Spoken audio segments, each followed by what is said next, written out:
Assalamualaikum warahmatullahi wabarakatuh. Gimana kabarnya anak-anak? Mudah-mudahan kalian dalam keadaan sehat walafiat dan masih tetap semangat belajar. Kali ini kita akan membahas tentang konfigurasi elektron berdasarkan mekanika kuantum.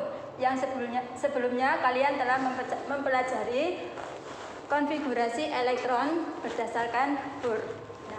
Aturan-aturan dalam penulisan konfigurasi ini, yang pertama adalah aturan Aufbau. Dalam aturan Aufbau ini dijelaskan bahwa pengisian elektron pada orbital ini dimulai dari subkulit yang mempunyai tingkat energi rendah menuju ke subkulit yang mempunyai tingkat energi lebih tinggi. Nah, bisa kita perhatikan diagram berikut ini. Nah, masih ingat ya tentang bilangan kuantum kemarin? Angka 1 ini menunjukkan nomor kulit. Nah, jadi ini nomor kulit 1, kulit nomor 2, kulit nomor 3, 4, 5, 6, dan 7. Nah, untuk kulit nomor 1 ini mempunyai subkulit S.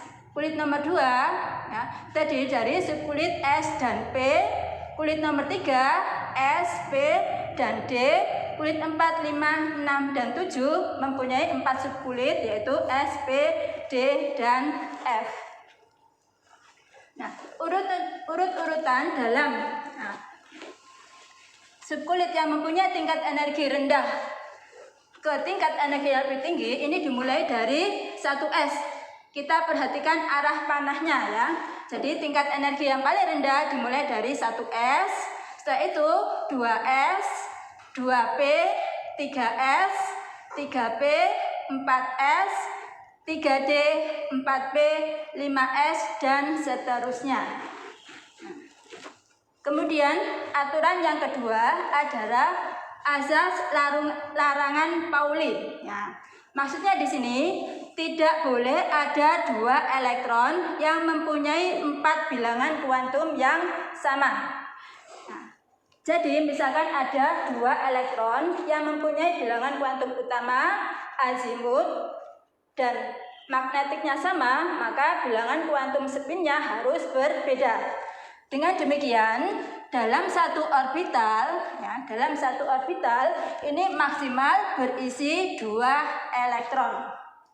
Kalau misalkan kita isi dengan 3 elektron, tentunya 4 bilangan kuantum elektron yang pertama dengan yang ketiga ini adalah sama, maka ini tidak diperbolehkan.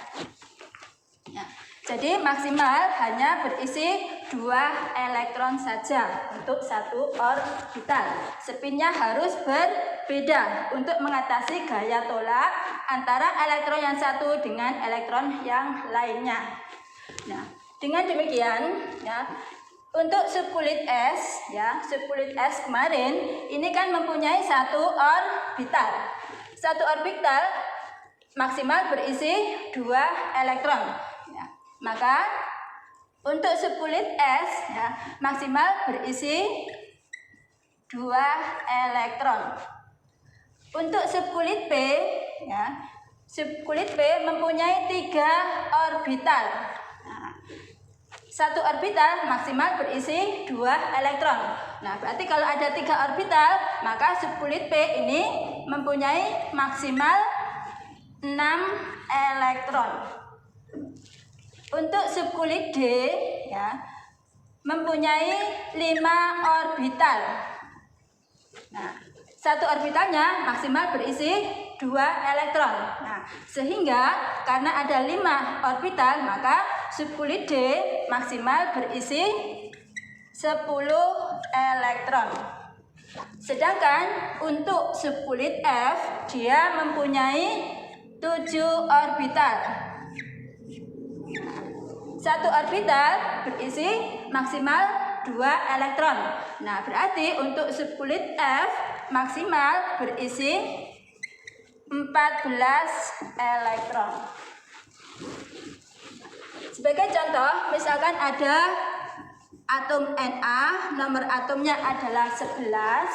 Nah, sehingga jumlah elektronnya adalah 11.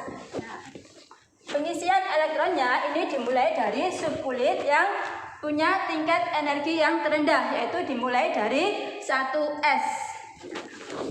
Dimulai dari 1s. S tadi maksimal berisi 2 elektron. Maka ini kita isi 2 elektron. Setelah 1s, ya, setelah 1s dilanjutkan ke tingkat energi berikutnya, yaitu 2s.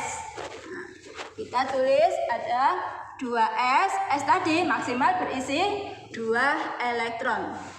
Nah, setelah 2s, ya, setelah 2s dilanjutkan ke subkulit berikutnya, yaitu 2p. Kita tulis 2p. Nah, P maksimal berisi 6 elektron. Maka ini kita isi 6 elektron.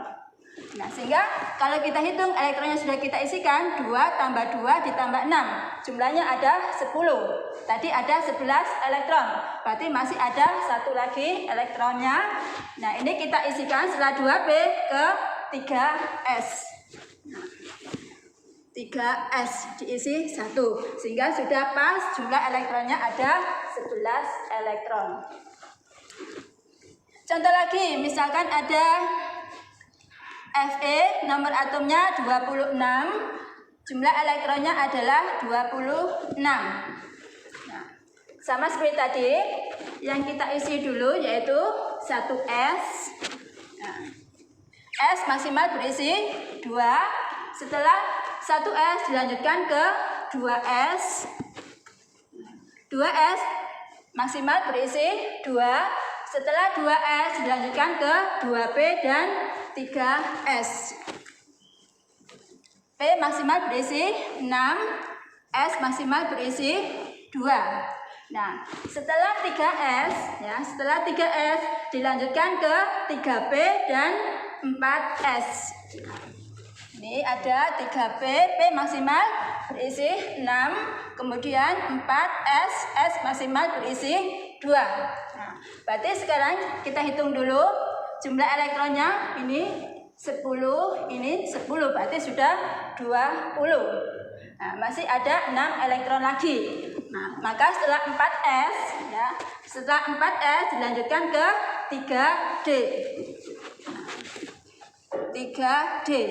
D maksimal 10, tapi kita tidak bisa mengisi 10 karena tadi sisa elektronnya hanya ada 6. Nah, sehingga ini adalah konfigurasi elektron dari Fe.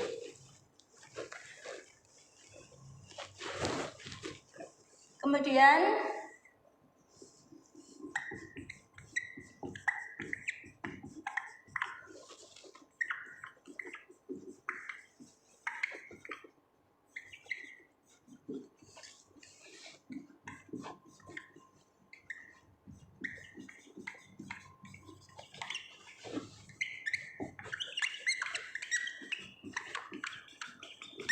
kita lanjutkan tentang kestabilan orbital dari subkulit D yang penuh dan setengah penuh. Nah, sebagai contoh, misalkan ada Cr, nomor atomnya adalah 24, maka konfigurasinya kita mulai dari 1S, S maksimal berisi 2, kemudian 2S, S diisi 2, dilanjutkan ke 2P, P maksimal berisi 6. Nah, setelah 2P ke 3S, 3S maksimal berisi 2. Setelah 3S dilanjutkan ke 3P, P maksimal berisi 6.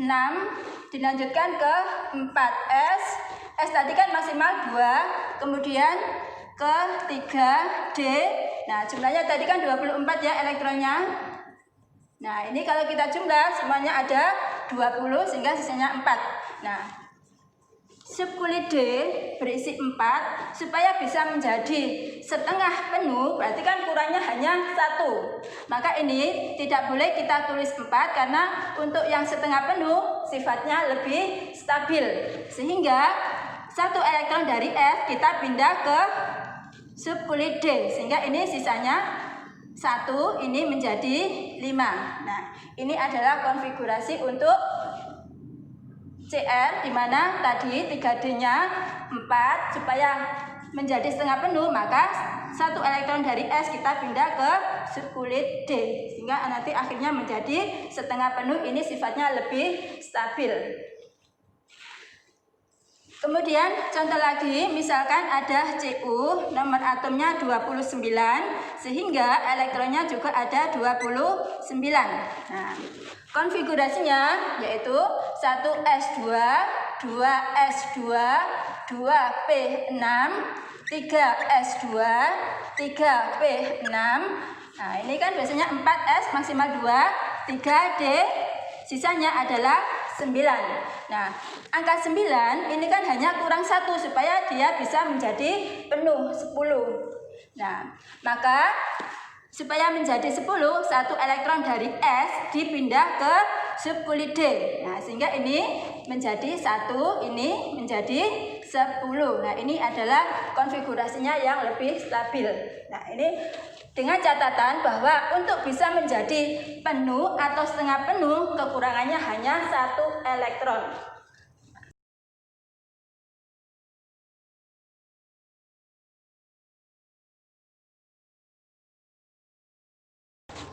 Untuk konfigurasi ionnya, ya, misalkan di sini atom Na melepaskan 1 elektron, maka dia menjadi ion Na+.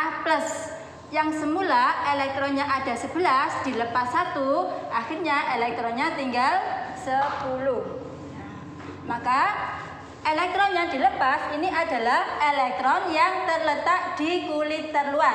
Nah, untuk Na, kulitnya ada kulit nomor 1, ada kulit nomor 2, dan ada kulit nomor 3. Kulit terluar berarti kulit yang paling jauh dari inti atom, berarti kulit nomor 3. Maka ini dilepas. Sehingga konfigurasi elektronnya menjadi 1s2, 2s2, 2p6. Ini sudah hilang karena elektronnya sudah dilepas. Kemudian berikutnya untuk Fe. Nah, kalau Fe ini melepaskan 2 elektron, maka atom Fe berubah menjadi ion Fe2+. Yang semula elektronnya ada 26, dilepas 2, akhirnya elektronnya tinggal 24. Nah, elektron yang dilepas adalah elektron yang terletak di kulit terluar. Nah, kulitnya ini tadi ada kulit nomor 1, ada kulit nomor 2, nomor 3, dan nomor 4. Berarti kulit terluarnya adalah kulit yang paling jauh dari inti, yaitu kulit nomor 4. Jadi elektronnya ini nanti dilepas. Sehingga konfigurasi elektronnya menjadi 1s2, 2s2, 2p6, 3s2, 3p6. Ini tadi sudah dilepas, nggak usah ditulis lagi, langsung ke 3d6. Nah, ini adalah konfigurasi elektron dari ion-ionnya. Nah, sekarang jika ada soal kita kaitkan dengan bilangan kuantum, ya. Tentukan 4 bilangan kuantum elektron terakhir dari skandium. Nomor atomnya adalah 21, sehingga jumlah elektronnya ada 21. Nah, konfigurasi elektronnya sama seperti tadi ya, mengikuti aturan Aufbau, dimulai dari tingkat energi rendah 1s2, 2s2, 2p6, 3s2, 3p6, 4s2. Ini 10, 20 kurang 1 berarti 3d1. Nah, elektron terakhirnya ada di 3d1. Nah, 3d1. Nah, subkulit D ini kan ya, subkulit 3d. Ya, subkulit D ini punya 5 orbital. 1, 2, 3, 4, 5.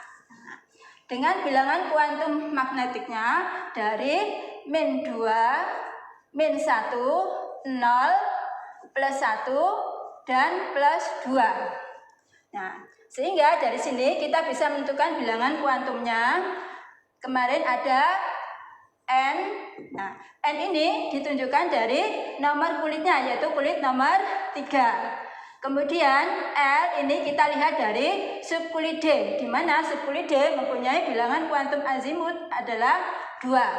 Kemudian M, nah ini berisi 1 elektron, berarti kita isi hanya 1 elektron di sini saja. Nah, sehingga elektron terakhirnya di sini menempati bilangan kuantum magnetiknya adalah -2. Nah, sedangkan untuk bilangan kuantum spinnya, karena ini berisi 1, maka ini harganya adalah +1/2. Berikutnya adalah CO, ya, nomor atomnya 27. Ya, saya tulis ulang. CO 27, jumlah elektronnya berarti ada 27. Konfigurasinya adalah 1s2, 2s2, 2p6, 3s2, 3p6, 4s2 dan 3d7. Pas ada 27 elektron.